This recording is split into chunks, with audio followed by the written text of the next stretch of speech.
بسم اللہ الرحمن الرحیم. السلام علیکم، صبح بخیر اور خوش آمدید مارننگ وتھ فرا میں. دعا اور امید یہی آپ جہاں کہیں ہیں بالکل ٹھیک ٹھاک ہوں، زندگی مزے سکون اور خیریت کے ساتھ گزر رہی ہو. بہت ساری باتیں ہیں اچھی جن کی طرف بھی دیکھنا چاہیے، لیکن بہت ساری باتیں ایسی ہوتی ہیں جن کے اوپر ضرور رک کر غور کرنا چاہیے اور جن کے بارے میں ہمیں بہت سنجیدگی سے ایکشن بھی لینا ہوتا ہے. اس لیے کہ یہ تمام وہ باتیں ہوتی ہیں جو ہمارے کنسرن ہوتے ہیں، یہ تمام وہ باتیں ہوتی ہیں جو ہمارے لیے اہم ہوتی ہیں، اور جو ہمارے لیے اہم ہوتی ہیں ہمیں اس کو دوسروں میں بتانے میں کوئی آر اور جھجک نہیں ہونی چاہیے کہ یہ بات ہمارے لیے کتنی اور کس قدر اہم ہے، اور چونکہ یہ ہمارے لیے اہم ہے اس لیے اس بات کو اہمیت دی جانی چاہیے. مذہب ایک ایسا معاملہ ہے. ویسے تو آج کل کے دور میں جو نعرہ ہے وہ یہ کہ مذہب ہر ایک کا ذاتی معاملہ ہے اور اس کے نتیجے میں بھی ہر ایک شخص کو حق حاصل ہے کہ وہ جس طرح سے اسے پریکٹس کرے. یہ کچھ حد تک صحیح بھی ہے، لیکن اگر ہم دیکھیں کہ پچھلے کافی عرصے سے جو پریکٹس چل رہی ہے کہ اسلام اور اسلام کے جو معاملات ہیں ان کو جس طرح سے پورٹرے کیا جاتا ہے، جس طرح سے ان کے ساتھ کھلواڑ کیا جاتا ہے، کھیلا جاتا ہے،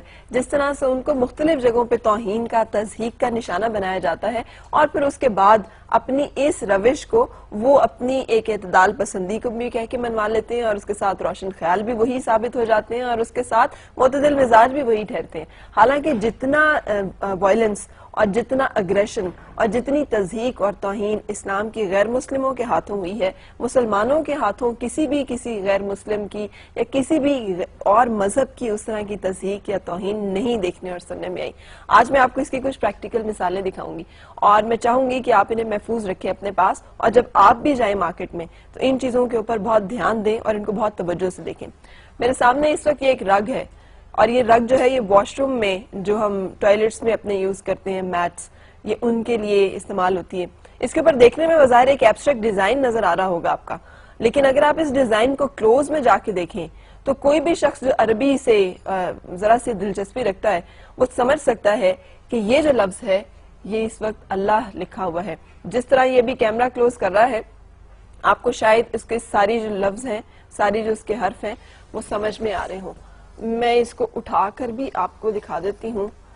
اس کو اس طرح سے دیکھ پانا کیمرے کی آنکھ سے ممکن ہے یا نہیں مجھے نہیں معلوم. آپ دیکھ پا رہے ہیں اس طرح جیسے میں دیکھ رہی ہوں یا نہیں؟ یہ دیکھیں کلیئر آپ کے سامنے اللہ لکھا ہوا ہے، اور یہ ایک واش روم میں بچھایا جانے والا میٹ ہے. اگر آپ اسے لانگ میں بھی دکھائیں جس پر لگتا یہ ہے بظاہر کہ یہ ایک ایبسٹریکٹ اس کے اوپر ڈیزائن بنا ہوا ہے، اور یہ یقینی طور پر اتفاقاً یا حادثاتاً تو ہو نہیں سکتا. یہ ایک باقاعدہ پلان ایفرٹ ہے جس کے نتیجے میں اس طرح کی توہین کرائی جاتی ہے. مارکیٹ میں اویلیبل ہے، اسی طرح سے کسی نے دیکھ کر خریدا ایک نظر دیکھنے میں کہ بڑا ہی اچھا ڈیزائن اور بڑا ہی مزیدار سا لگ رہا ہے، اور جب اس کے اوپر ذرا سا غور کیا گیا تو پتا چلا کہ یہ لفظ اللہ ہے جو ہمارے پاؤں میں اور واش روم میں بچھایا جا رہا ہے. یہ صورتحال ہے ان تمام ایفرٹس کی اور ان تمام کاوشوں کی جو ان لوگوں اور ان مذاہب کی طرف سے آتی ہیں جنہیں ہم کہتے ہیں بڑے معتدل مزاج ہیں، اور اگر کوئی تشدد پسند ہے تو وہ صرف مسلمان ہے. یہ ایک کپڑا ہے،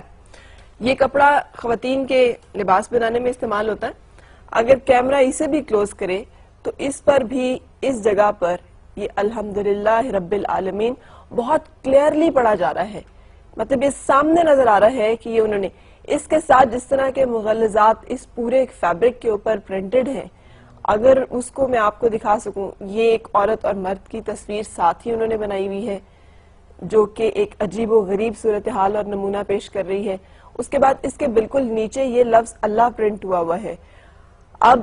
یہ اگر آرٹ کا اتنا ہی خوبصورت نمونہ ہے اور ان کو یہ لفظ اتنا ہی فیسینیٹ کرتا ہے تو مجھے سمجھ میں نہیں آتا کہ اس لفظ کو اپنی خانقاہوں میں، اپنی درسگاہوں میں لگانے سے تو ان کو بہت اعتراض ہوتا ہے، لیکن اس طرح کی جگہوں پر استعمال کرنے میں ان کو یہ پیس آف آرٹ لگتا ہے. یہ ہرگز ایسے نہیں ہے، اس لیے کہ سب کچھ پلانڈ ایفرٹس ہیں. یہ وہ سازشیں ہیں، یہ ان کی نفرت کا، یہ ان کے ان گھناؤنی عزائم کا، یہ ان سازشوں کا مظہر ہے جو مسلمانوں اور عالم اسلام کے خلاف کی جا رہی ہیں اور مسلسل کی جا رہی ہیں. ہمیں اب جبکہ ہم ساری چیزیں امپورٹڈ استعمال کر رہے ہوتے ہیں، مارکیٹ میں جائیں تو یہ فیبرک بہت سستا سا مل رہا ہوگا. اب پتہ نہیں اویلیبل ہے یا نہیں ہے، لیکن مجھے یہ مل پایا. اور اس طرح کی اور بہت ساری جگہیں، اور بہت سارا جگہوں پہ ایسا ہو رہا ہوگا جو میرے پاس ابھی نہیں ہے. لیکن آپ جب بھی جائیں پلیز کائنڈلی، جب ہم باہر کی چیزیں خریدتے ہیں تو اس میں ان چیزوں کے اوپر ضرور غور کریں کہ ان کے انگریڈینٹس کیا ہیں. ہم جو لپسٹکس استعمال کر رہے ہیں اس میں سور کی چربی استعمال کی جا رہی ہے. ہم جو یہ فیبرک استعمال کر رہے ہیں اس کے اوپر پرنٹ کے اوپر اور ایبسٹریکٹ فارم کے اوپر کیا چیزیں ہیں جو کہ پرنٹ کر کے بھیجی گئی ہیں. جو بھی اس طرح کی چیزیں ہم خرید رہے ہیں وہ کیا ہیں، کیونکہ یہ سب سازشیں جو ہیں یہ یقینی طور پر پوائنٹ آؤٹ کرتی ہیں ایک اور بڑی سازش کی طرف، اور وہ ہے مسلمانوں میں نا اتفاقی اور ایک ایسی نفرت کی فضا پیدا کی جائے جہاں پر ہمیں ہی ہٹ کیا جا رہا ہے دہشت گرد کہہ کے، حالانکہ ہم ہی سب سے زیادہ مظلوم ہیں اس وقت پوری دنیا میں. اینی وے یہ ایک اور صورتحال اس وقت میرے پاس ایک بلڈنگ کی صورت میں ہے جسے مینہٹن میں تعمیر کیا گیا ہے اور اس کو ایپل مکہ کا نام دیا گیا ہے. اور ذرا امیجن کریں کہ یہ ایک بلڈنگ ہے، شراب خانے کی عمارت بنانے کے لیے ان کو کعبے سے زیادہ معتبر اور کعبے سے زیادہ خوبصورت ڈیزائن اور کوئی نظر ہی نہیں آیا. کوئی اور ڈیزائن ان کی نگاہوں میں جچا ہی نہیں کہ وہ اس کو شراب خانہ بنا سکیں. سو یہ ایک بلڈنگ جو تعمیر کی گئی ہے جہاں 24 گھنٹے شراب فروخت کی جا رہی ہے، کی جائے گی، اور جو کہبہ خانہ ہوگا یہ اس بالکل ایگزیکٹلی اس پیٹرن پر ہے جو کہ مسلمانوں کی مقدس ترین اور محترم ترین اور مکرم ترین عمارت ہے جسے ہم کعبہ کے نام سے جانتے ہیں، جسے ہم اللہ کا گھر جانتے ہیں. سو یہ تو ہیں وہ لوگ جن کو ہم جانتے ہیں کہ یہ ہمارے لیے آئیں گے اور بہتری کریں گے، اور یہ ہیں وہ لوگ جو اس وقت دنیا کی طاقت اور اختیارات کو کنٹرول کرتے ہیں، اور یہ ہیں ان کی نیتیں، اور یہ ہیں ان کے ارادے، اور یہ ہے ان کی سوچ، اور یہ ہیں ان کے جذبے، اور یہ ہیں ان کے معاملات جو کھلے ہیں ہمارے سامنے. اگر ہم ان کھلی حقیقتوں کو اب بھی نہ دیکھ سکیں